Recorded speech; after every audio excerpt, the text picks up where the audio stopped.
The rotor blades of my V-22 Osprey Tiltrotor aircraft slice through the afternoon air, creating a thunderous symphony that echoes across the suburban landscape below. Through my cockpit window I can see it clearly, a white Lexus SUV parked dead center on my private helipad, its chrome bumper gleaming defiantly in the sun. The bright yellow H markings on the concrete are completely obscured by the vehicle, which belongs to none other than Karen Henderson, our HOA president. My hands grip the control stick a little tighter as I begin my descent. She wants to play games, fine. I have FAA clearance and I'm landing on my property whether she likes it or not. My name is Eli Matthews, and 6 months ago I never imagined I'd be circling my own home in a $40 million aircraft, contemplating how to deal with a suburban tyrant who thinks her HOA badge gives her supreme authority over federal aviation regulations. I spent 20 years as a Marine Corps pilot, flying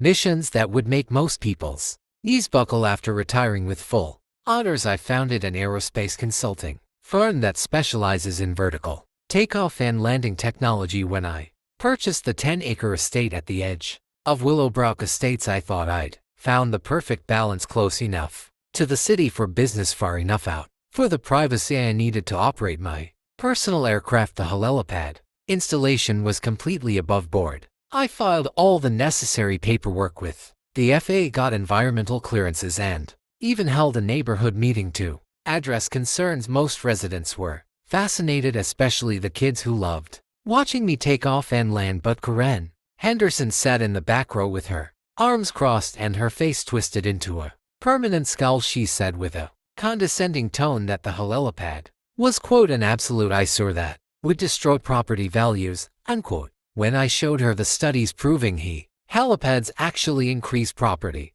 values in luxury neighborhoods, she huffed and declared she would find a way to shut it down. The harassment started small. First came the passive-aggressive notes tucked under my windshield wipers, written in Karen's distinctive purple ink. They cited imaginary HOA violations, like, quote, excessive noise from walking on gravel and, quote, unapproved altitude of American flag on property, unquote. Then came the fines, each more ridiculous than the last, $50 for, quote, failure to maintain uniform grass height, unquote, when my lawn was professionally manicured, $100 for, quote, industrial equipment on residential property, referring to my FAA-approved windsock, $200 for, quote, disturbing the peace with mechanical operations, unquote. When I performed routine pre-flight checks at 2 in the afternoon, I paid them all, documenting everything my lawyer advised me to build a paper trail, and I followed his advice meticulously. Every interaction with Karen was recorded, every fine photographed, every email saved. She thought she was wearing me down, but she was actually building my case. The other board members started distancing themselves from her crusade when they realized I wasn't some pushover they could bully into submission. Bob Martinez, the treasurer, even apologized to me privately, saying Karen had gone too far, but that they were afraid to challenge her directly. Everything escalated last Tuesday when I returned from a 3-day business trip to find Karen's Lexus parked squarely on my helipad, not beside it, not near it, but directly on the bright yellow H markers. I'd paid $12,000 to have professionally painted. A laminated note was taped to my hangar door that read in all caps, quote, "This illegal landing zone is hereby closed by order of the Willowbrook Estates HOA board," and, quote. The signature line showed only Karen's name, with no other board members listed. I called her immediately, trying to keep my voice level and professional. She answered on the first ring, clearly expecting my call. She said with a smug tone that she was protecting the neighborhood from my, quote, reckless endangerment, unquote, and that if I tried to move her vehicle she would call the police and report it as theft. When I explained that she was illegally obstructing an FAA-approved landing zone, she laughed and said the FAA doesn't have jurisdiction over HOA property. The sheer ignorance of that statement made my eye twitch, but I simply thanked her for clarifying her position and hung up.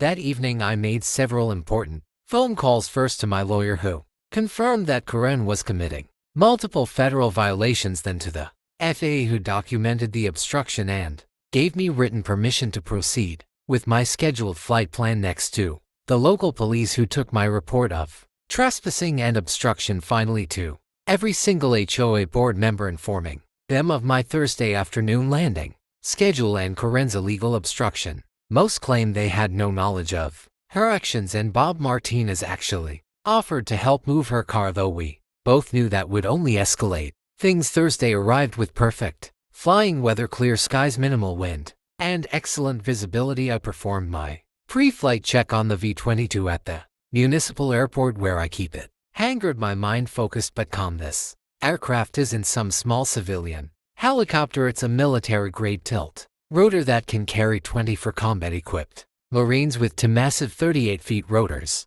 that generate enough downwash to knock over unsecured objects within a 100-foot radius. As I tilted the rotors forward and accelerated to 250 knots, I couldn't help but smile slightly. Karen had no idea what was about to happen. 20 minutes out, I radioed the local air traffic control to confirm my approach to my private helipad. They acknowledged, noting the reported obstruction and confirming that I had clearance to land on my property. As the registered owner, I switched to the local emergency frequency and announced my intentions, again creating an official record. Then I called 911 directly from the cockpit, informing them of the situation and requesting their presence for what I described as a, quote, property dispute involving federal aviation law, unquote. The dispatcher assured me units were already en route based on my earlier report. As I approached Willowbrook Estates, I could see crowds gathering on the street. Word had spread quickly,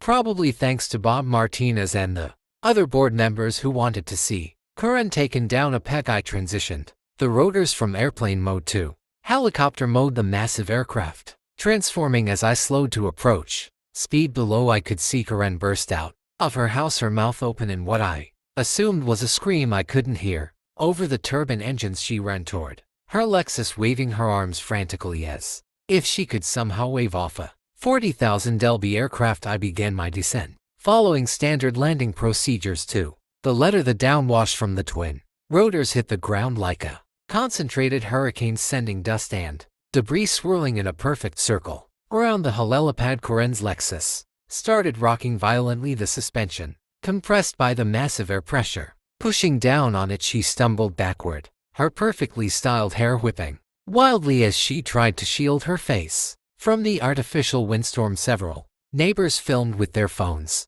maintaining a safe distance but clearly enjoying the spectacle. At 50 feet, I could see the panic in Karen's eyes as she realized I wasn't bluffing. She ran to her car, fumbling with her keys as the vehicle continued to shake, but it was too late. I continued my controlled descent, the rotor wash intensifying as I got closer to the ground. Her car alarm started blaring, triggered by the violent shaking. At 20 feet, I could see spider web cracks forming in her windshield from the pressure. She managed to get her door open but couldn't pull it closed against the artificial wind papers from inside. Her car erupted like confetti, including what looked like more HOA violation notices she'd been planning to distribute. I touched down with military precision, the massive landing gear settling onto the concrete just inches from her vehicle. The engines wound down slowly as I went through the shutdown checklist, the rotors still generating enough wind to keep Karen pinned against her neighbor's fence 30 feet away. As the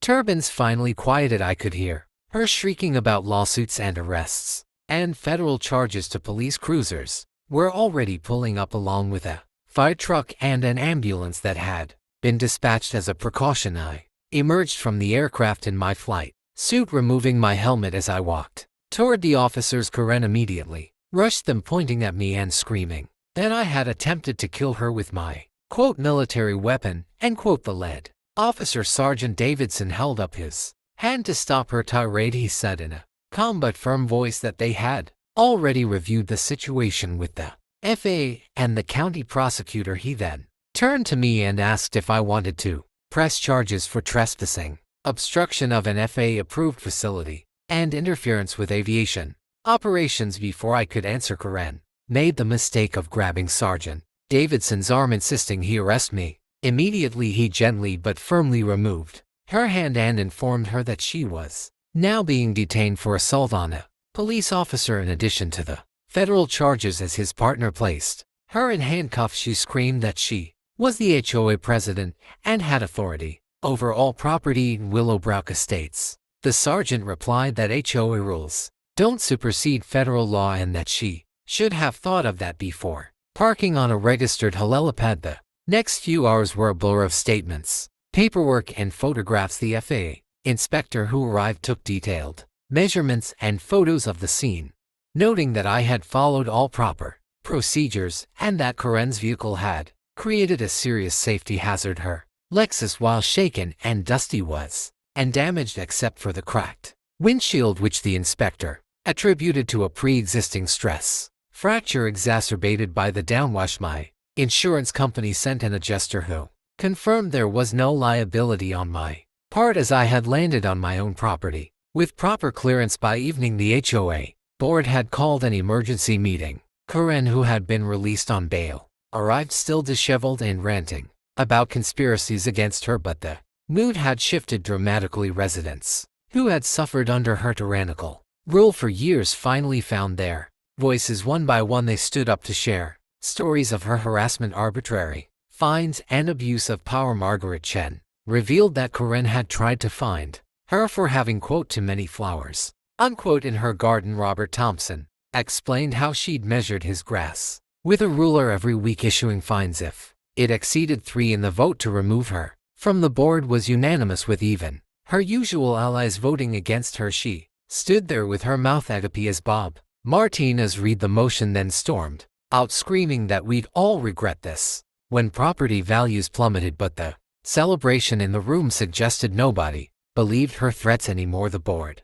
immediately voted to reimburse all fines issued over the past year and to formally apologize for the harassment I'd endured. They also voted to amend the HOA charter to explicitly recognize federal and state law supremacy over HOA regulations. 3 months later, Karen appeared in federal court facing charges of interfering with aviation operations and obstruction of an FAA-approved facility. Her lawyer tried to argue that she was protecting neighborhood safety, but the prosecutor presented the mountain of evidence I'd collected, showing her pattern of harassment and abuse of power. The judge was particularly unimpressed by her claim that HOA rules superseded federal aviation regulations, calling it, quote, a fundamental misunderstanding of legal hierarchy that borders on the delusional, unquote. She was found guilty on all charges and sentenced to 2 years probation, 300 hours of community service specifically serving aviation-related nonprofits, and $50,000 in fines. The judge also issued a permanent restraining order preventing her from coming within 500 feet of my property or interfering with my aviation activities in any way. As the sentence was read, Karen's face went from red to white to a strange purple color. She turned to her lawyer and whispered frantically, but he just shook his head. When the judge asked if she understood the sentence, she could only nod silently, tears streaming down her face as the reality of federal prison time if she violated probation sank